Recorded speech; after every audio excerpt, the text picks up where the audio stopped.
Praise the lord. నీ job విషయంలో దేవుడు నీ ప్రార్థన ఆలకించట్లేదా?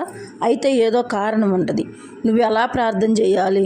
నీకు జాబు విషయంలో నువ్వు ఏకూజామున 3:30 నుంచి 4 గంటల మధ్యలో లేచి మోకరించి ప్రత్యేక రూములో కూర్చొని ఎవరూ చూడకుండా మోకరించి నువ్వు దేవునికి ప్రార్థన చేసుకోవాలి. ప్రభువా, నాకు ఈ జాబు విషయంలో నాయన సహాయం చేయయ్యా, నాకు ఇంటర్వ్యూ ఉందయ్యా, ఈ డేటున నువ్వు అధికారులతో మాట్లాడయ్యా, వాళ్ళని ఒప్పించయ్యా, నాకు నాయన మంచి జ్ఞానంను దయచేయ్యా, ఇంటర్వ్యూలో నేను మంచి అడిగిన క్వశ్చన్లకు సమాధానాలు చెప్పున్నట్లు సహాయం చేయయ్యా.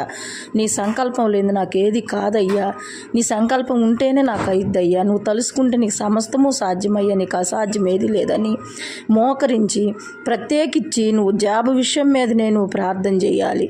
ఇంకో విషయం అడగొద్దు ప్రభువుని. నువ్వేదైతే పెట్టుకున్నావో దాని మీదే దేవుణ్ణి అడగాలి. ఎవరు చూడని ప్రదేశంలో రూములో కూర్చొని ప్రత్యేకించి ఒక రూమ్ ఏర్పాటు చేసుకొని 3:30 నుంచి ఏకూజామున 4 గంటల మధ్యలో నువ్వు మోకాళ్ళు వేసి దేవుణ్ణి కనుక అడిగితే ఖచ్చితంగా నీకు ఇస్తాడు దేవుడు, నీ కోరిక తీరుస్తాడు.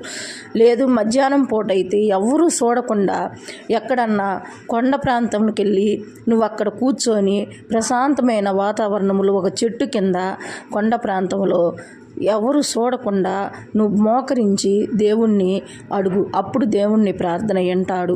నాకు జాబ్ విషయంలో ఇంటర్వ్యూ ఉందయ్యా, ఎగ్జామ్స్ ఉంది, నేను పాస్ కావాలి ప్రభువా, నువ్వే సహాయం చేయాలని నువ్వు మోకరించి కనుక అడిగితే దేవుడు ఖచ్చితంగా వింటాడు నీ ప్రార్థన, నీ మొర ఆలకిస్తాడు, నీ కోరిక తీరుస్తాడు.